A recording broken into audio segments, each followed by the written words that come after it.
अरविंद राजभर ने, शर्म की बात है, कैबिनेट मंत्री बैठक है, बैठो, झुको झुको, इतना बड़ा अपमान। तो ये सोचना चाहिए कि मंचों पे बहुत बड़ा बड़ा बात बोलते हैं कि हम ये कर देंगे, वो कर देंगे, ऐसे कर कि जिस समय ये सरकार आएगी वो आगे आगे हड़िया होगा, पीछे झाड़ू होगा, और वो इनकी ये औकात नहीं है कि वो समाज में खुले मंच पर चल पावे। क्योंकि ये फर्जी महाराजा सुहेलदेव के वंशज, अगर असली महाराजा सुहेलदेव के वंशज होते तो कभी झुकने का काम नहीं करते। और राजभर समाज 1871 से लेकर 1952 तक क्रिमिनल ट्राइब्स एक्ट में रहा है। सोचिए राजभर आज अगर इस धरती पर जीवित है। ये जब कहे हैं कि ओबीसी का नेता जो भाजपा में जाता है वो जूता साफ करता है, तो आप गए हैं, आप भी तो वही करने गए हैं। एक लोकसभा टिकट के लिए आप इतना स्तर, इतना नीचे राजनीति में गिर जाएंगे, ये राजभर समाज कभी सोचा नहीं था।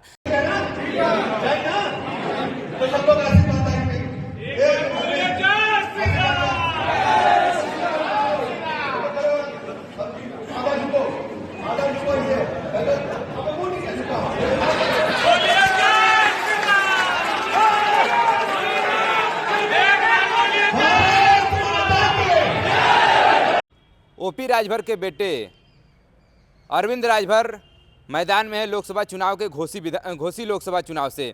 और अभी 4 तारीख की ये घटना है। बहुत तेज़ी के साथ एक ऐसा वीडियो वायरल होता है जिसमें वो उनको घुटनों पर टिका करके जो भाजपा के कार्यकर्ता हैं उनसे माफ़ी मंगाया जाता है। ब्रजेश पाठक की मौजूदगी में ये पूरे घटनाक्रम का जो वीडियो है सोशल मीडिया पर बहुत तेज़ी के साथ वायरल हो रहा है।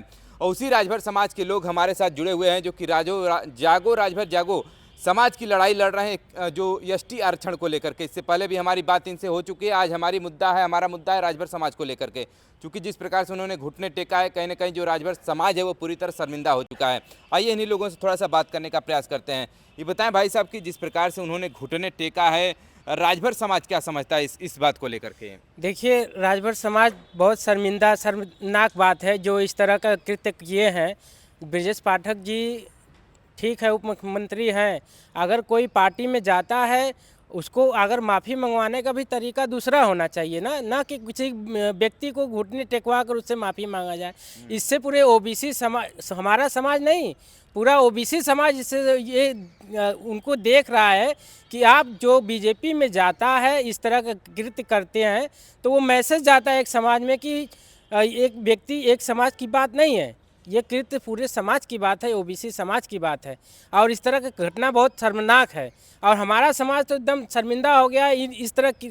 और इनको ये सोचना चाहिए कि मंचों पे बहुत बड़ा बड़ा बात बोलते हैं। समाज जो है क्रिमिनल एक्ट में था और उस कभी झुके नहीं हमारे पूर्वज जो है किसी के सामने, चाहे मुगलों का राज्य रहा हो, चाहे अंग्रेजों का शासन रहा हो, कभी वो झुके नहीं, अपने स्वाभिमान और अपने ज़मीर के साथ कभी भी खिलवाड़ नहीं किए। अपने सर कटा दिए लेकिन कभी झुके नहीं वो।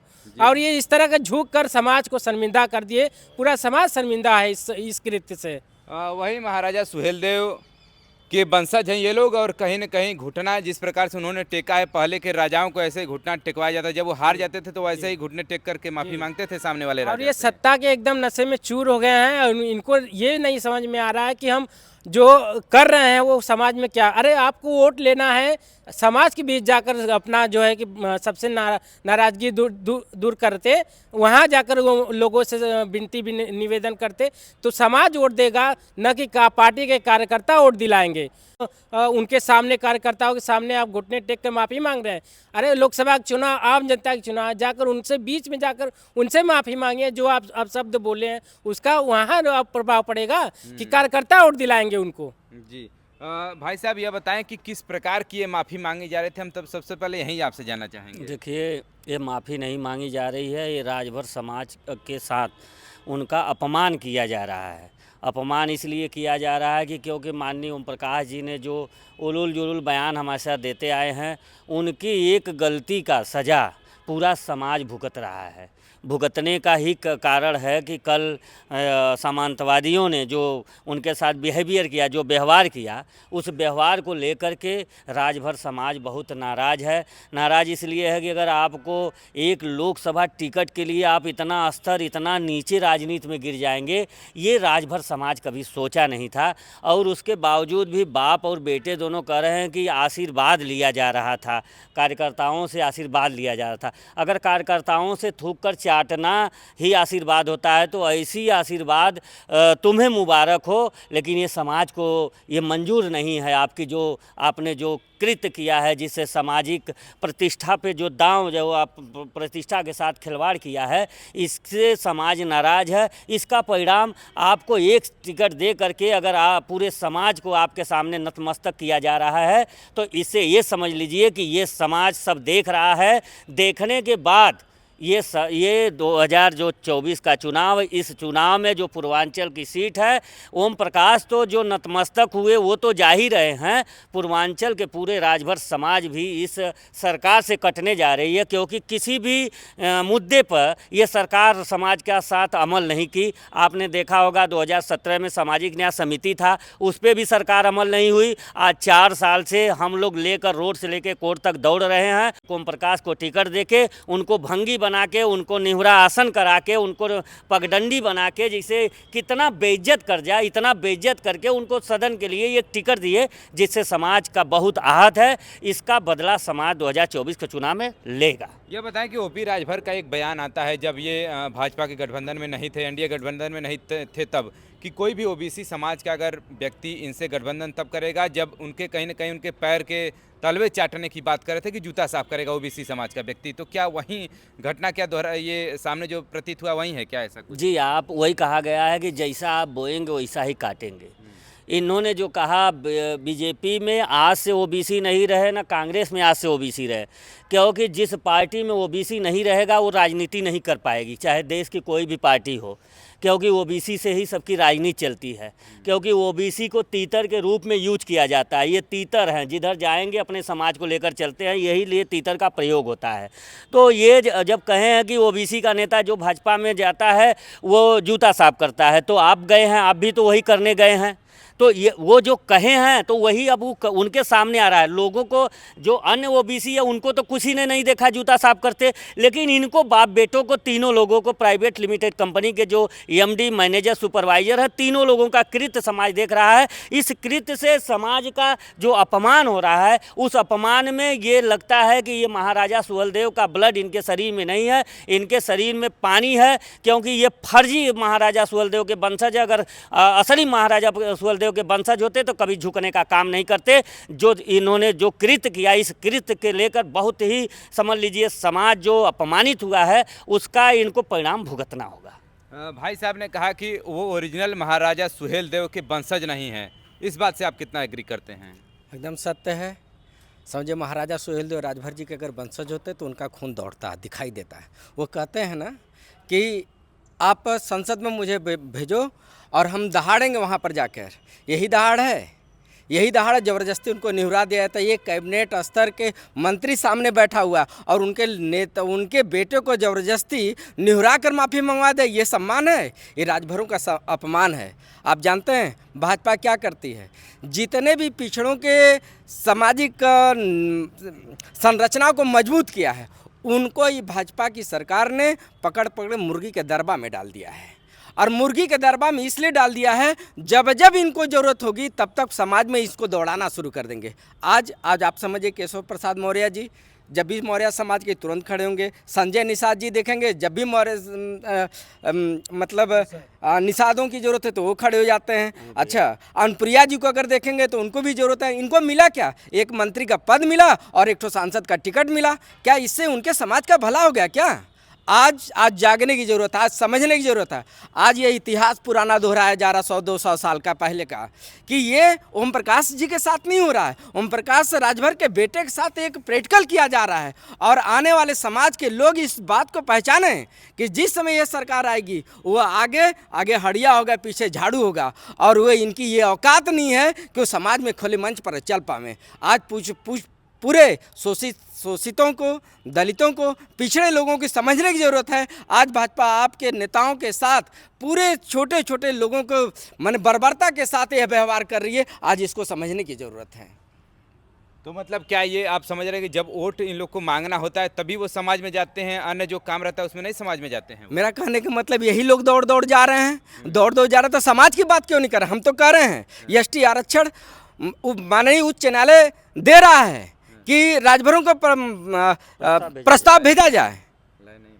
प्रस्ताव भेजा जाए। और भेजने के दौरान क्या कह रहे हैं, अभी करें आप अपने नेताओं की बात कर रहे हैं। यही अनिल राजभर जी कैबिनेट मंत्री हैं, कैबिनेट मंत्री ओम प्रकाश राजभर, क्यों नहीं खुले मंच पर जाके करें मैं एसटी आरक्षण दे रहा। जिस दिन एसटी आरक्षण की आवाज़ उठाते, सदन में उठाते, योगी आदित्यनाथ जी जिससे बोलते, तो आज ब्रजेश पाठक जैसे नेताओं के सामने आपको झुकने की जरूरत नहीं पड़ती। पूरा समाज आपको हाथों हाथ उठाता। ए अरविंद भैया, आज आइए, एसटी आरक्षण की मांग करिए और सरकार को नस्तमुद्दत कर दीजिए, और आज आपके साथ चलेगा। आज ये निजी स्वार्थ के नीचे तलवार चाटने का काम कर दिए। राजभर समाज को अस्तर गिराने का काम अगर किए तो ओम प्रकाश के बेटे अरविंद राजभर ने, शर्म की बात है, कैबिनेट मंत्री बैठक है, बैठो, झुको, इतना बड़ा अपमान। ये अपमान अब सहने वाला नहीं है, और न ही ऐसे राजनेताओं को समाज में चलने की जरूरत है। इनका खड़ा विरोध होना चाहिए, नहीं तो पूरे राजभर समाज को अकेले बदनाम करेगा, और ऐसे नेताओं को समाज से बहिष्कार होना चाहिए। तो क्या स्टैंड रहेगा राजभर लोगों का अब घोसी की लोकसभा चुनाव? आज 4 साल से लेकर लड़ रहे हैं कि देखिए, कोर्ट ने इस पे डायरेक्शन दिया, कोर्ट ऑफ कंटेम हुआ, 9 बार सुनवाई हुई, जिसमें कोर्ट के द्वारा पारित आदेश के अनुपालन में सर्वेक्षण हुआ। जो हम लोगों ने इस लड़ाई को हमने लड़ा, बहुत दिन तक लड़ा, और अब ये 3 महीने में 2 जुलाई को फिर डेट लगाया, जिसमें सरकार ने कहा रिपोर्टिंग करने के लिए बोल भी दिया है। तो उसमें जो है कि आपके कहते हैं ओपी राजभर के बेटे की जो है कि हम लोग जो है कि ये सर्वेक्षण करवाए हैं। जी, बेटे नहीं करते, खुद ओपी राजभर जी करते, तो वही कह रहे हैं कि इनका कहने का मतलब ये है कि कोर्ट झूठा है और शासन झूठा है। अगर कोई सच्चा इस देश में है तो ओम प्रकाश राजभर सच्चा है, क्योंकि कोर्ट को जो झूठा बना दिया, जिसको खुद नहीं ज्ञान है कि किस हिसाब से कोर्ट क्या कर रहा है। कोर्ट को कह रहा है कि ये सर्वेक्षण हमने कराया। आप जानते हैं 17 जून 2020 से लेकर हम लोग दौड़े हैं। सन 17 में भी हमने एक सामाजिक न्याय समिति का, हमारे संगठन के लोगों ने उच्च न्यायालय में आर्डर कराया। उस आर्डर को लेकर इन्होंने सामाजिक न्याय समिति को इतना रटना चालू किया कि सरकार के चिल्लाते उस मुद्दे का भी मटिया मेट कर दिए। उसी तरह इसको भी लगे हैं, क्योंकि राजभर समाज को जानते हैं कि राजभर समाज को अगर अधिकार मिल जाएगा तो राजभर समाज पढ़ने लिखने लगेगा, राजभर समाज सिस्टम में चल जाएगा, सचिवालय, न्यायालय, विश्वविद्यालय में चला जाएगा, तो लोग हमसे सवाल करेंगे। इसलिए वो चाहते हैं इस मुद्दे को अटके रहे, हमारी राजनीति चलते रहे।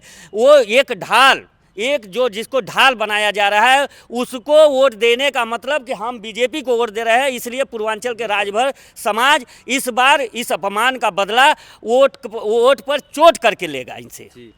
जिस प्रकार से ओपी राजभर के बेटे ने घुटने टेक दिए, उसको आप किस नज़रिए से देखते हैं? क्या सामंतवादियों का प्रभाव राजभर समाज पे हो गया है? सामंतवादियों का केवल राजभर पे नहीं, यह एक यूज किया जा रहा है, यह पूरे ओबीसी समाज को बदनाम करने के लिए। क्योंकि अनुभवी में यह बात एक उनकी सत्य हो गई, आदरणीय ओम प्रकाश राजभर जी की यह बात सत्य हो गई कि जब वो भाजपा से अलग थे, समाजवादी पार्टी के गठबंधन में थे, उन्होंने एक बात कहा था कि जो भारतीय जनता पार्टी में ओबीसी समाज का नेता रहता है वो भाजपा के नेताओं का जूता साफ करता है। मीडिया पर उन्होंने कहा था, तो यह बात उनकी सत्य साबित हो रही है। इसलिए ओम प्रकाश राजभर जी अपने बेटे को लोकसभा का प्रत्याशी सांसद बनाने के लिए भारतीय जनता पार्टी के नेताओं का जूता साफ रहे। राजभर समाज कदापि बर्दाश्त नहीं करेगा। यह राजभर समाज, महाराजा सुहेलदेव, राष्ट्रवीर महाराजा, जो मुगलों से संघर्ष किया, विदेशी आक्रांताओं को परास्त करने का काम किया, महाराजा सुहेलदेव राजभर, और मुगलों ने एक अभियान चलाया, भर मारो अभियान चलाया था अपने शासनकाल में। क्योंकि अगर मुगलों को डर था तो केवल राजभर से डर था। अगर राजभर रहेंगे तो हम इस देश में शासन नहीं कर पाएंगे। मुगलों ने शासन किया। उसके बाद जब अंग्रेज यहाँ इस देश पर शासन करने लगे तो अंग्रेज़ों ने राजभरों के ऊपर क्रिमिनल ट्राइब्स एक्ट लगाकर कमीशन खोरी करके राजभरों के ऊपर क्रिमिनल ट्राइब्स एक्ट अंग्रेज़ों के द्वारा लगवाया गया। और राजभर तब से प्रताड़ित 1871 से लेकर 1947-52 तक, 1952 में क्रिमिनल ट्राइब्स एक्ट हटा है। सोचिए, अगर आज के डेट में किसी परिवार के ऊपर, किसी व्यक्ति को अगर एक गैंगस्टर लग जाता है तो पूरा परिवार और रिश्तेदार परेशान हो जाता है। और राजभर समाज 1871 से लेकर 1952 तक क्रिमिनल ट्राइब्स एक्ट में रहा है। सोचिए, राजभर आज अगर इस धरती पर जीवित है तो अपने काबिलियत और लड़ाकू होने की वजह से आज जीवित है। आज कहीं न कहीं फिर मुगलों का और अंग्रेज़ों का शासन मुझे प्रतीक हो रहा है इस समय, कि राजभरों के साथ कहीं न कहीं फिर वही इतिहास दोहराया जा रहा है। इस बात के लिए हम कहना चाहते हैं कि राजभर समाज का जो लड़ाकू कौम रहा है, इस देश में अधिकार हक अधिकार की बात चल रही है, जिसको न्यायालय ने उच्च न्यायालय ने आदेशित किया हुआ है कि सरकार प्रस्ताव बनाकर दिल्ली भेजने का काम करे। अगर यह भारतीय जनता पार्टी की सरकार चाहती है, 2 बार प्रदेश में हमने सरकार बनवाया, 2 बार हमने केंद्र में सरकार बनवाया, अगर भारतीय जनता पार्टी अगर राजभरों को अधिकार देना चाहती है तो अनुसूचित जनजाति का प्रस्ताव बनवाकर लखनऊ से दिल्ली भेजने का काम करें, तभी हम लोग उसका समर्थन करेंगे, अन्यथा हम लोग उसके साथ अब धोखा खाने वाला काम नहीं करेंगे, हम लोग न्याय करने का काम करेंगे।